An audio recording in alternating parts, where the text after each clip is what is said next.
नमस्ते किसान साथियों, खेती बाड़ी और मंडी भाव में आपका हार्दिक स्वागत है। हम खेती करते हैं, सब्जियों की खेती करते हैं, बागवानी करते हैं, उसके अंदर बहुत सारी बीमारियां आती है, फंगस आती है। हमने बहुत सारी दवाइयों का अलग अलग स्प्रे किया है, फिर भी हमें बीमारियों पर नियंत्रण नहीं हो पाता है।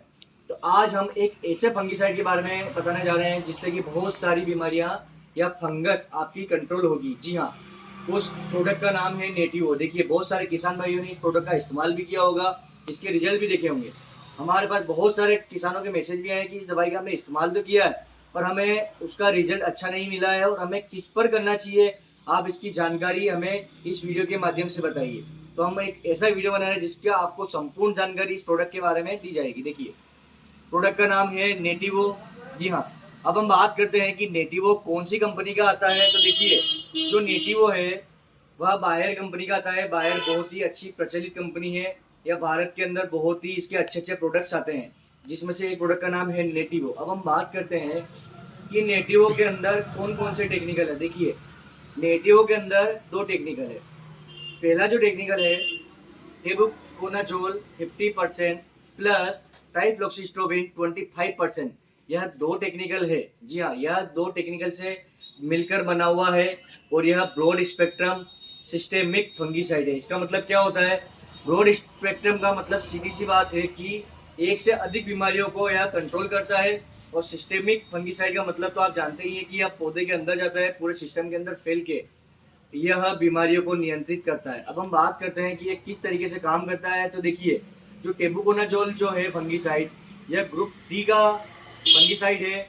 और जो हम बात करें ट्राइफ्लॉक्सीस्ट्रोबिन, जो यह है ग्रुप 11 का फंगीसाइड है। यह दोनों मिलकर बीमारियों को नियंत्रित करता है।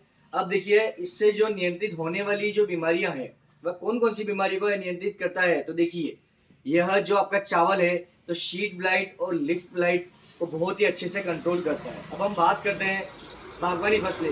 आम हो गया, अंगूर हो गया, एप्पल हो गया, केला हो गया, और उसके बाद जैसे कि आपकी सब्जी वर्ग की फसलें हो गई, जैसे कि मिर्च हो गई, पत्ता गोभी हो गई, भिंडी हो गई, बैंगन हो गया, टमाटर, गिलकी, लौकी, तरोई।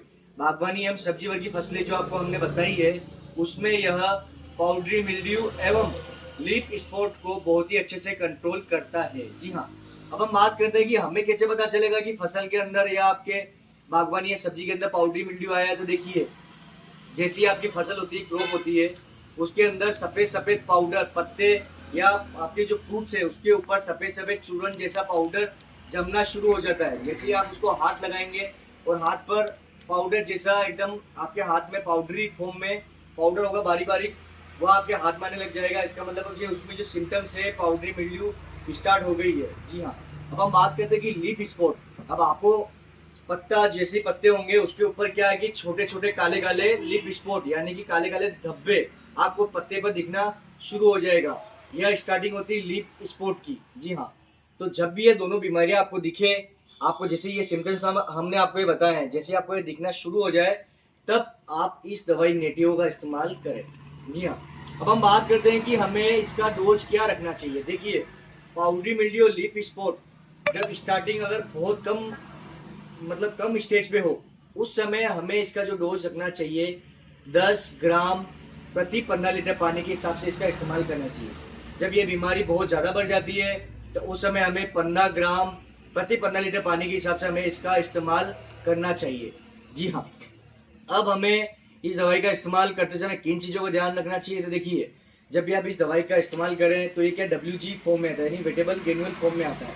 तो आपको इसको डायरेक्ट ही टंकी में नहीं डालना है। आपको सबसे पहले इसको एक बाल्टी में इसका अच्छे से घोल बनाना है और उसके बाद आपको 15 लीटर की टंकी में इसका इस्तेमाल करना है। जी हाँ, अब हम देखिए, यह जो दवाई है जो प्रिवेंटिव है और क्यूरेटिव है, यानी कि बीमारी आने से पहले भी आप इसका इस्तेमाल कर सकते हैं और बीमारी के आने के बाद भी इसका इस्तेमाल कर सकते हैं। जी हाँ, इसके अंदर क्या होता है, ट्रांसलेमिनार एक्शन भी होता है, यानी कि आप इस दवाई का जैसे ही आप स्प्रे करेंगे तो उसमें क्या होता है कि यह एक लेयर बना देता है और पत्ते जो दवाई है ऊपर से लेके नीचे तक ये दवाई को फैला देता है, जिसके कारण कि यह प्रिवेंटिव भी बहुत अच्छे से काम करता है।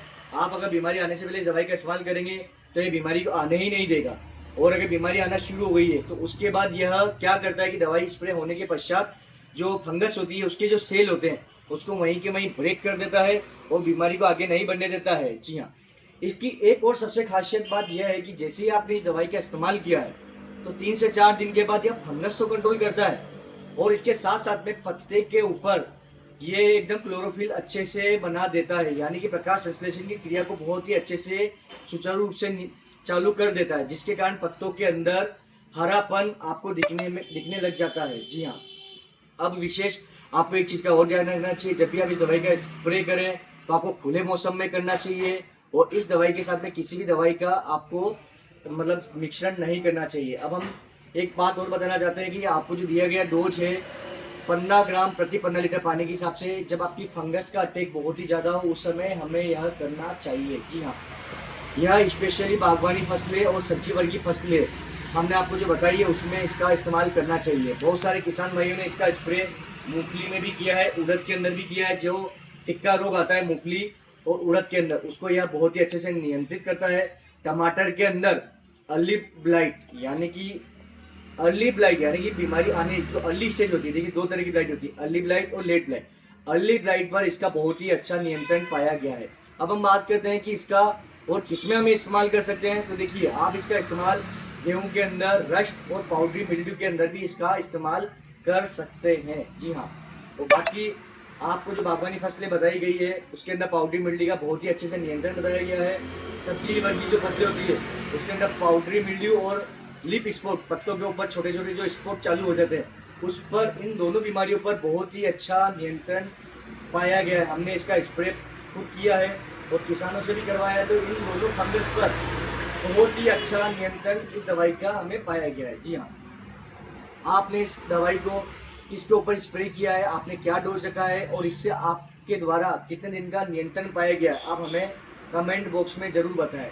वैसे इस दवाई का स्प्रे के कम से कम 15 दिन तक इस दवाई का स्प्रे का जो रिजल्ट है आपको रहेगा। 15 दिन तक इस मतलब इससे जो आने वाली बीमारियां हैं, आने वाली जो भी बीमारियां आती है उसको भी यह नियंत्रित कर देता है। जी हाँ, अगर आप हमारे चैनल पर पहली बार आए हैं तो चैनल को सब्सक्राइब कीजिए, वीडियो को लाइक कीजिए और कमेंट जरूर कीजिए। बहुत बहुत धन्यवाद। जय हिंद, जय भारत।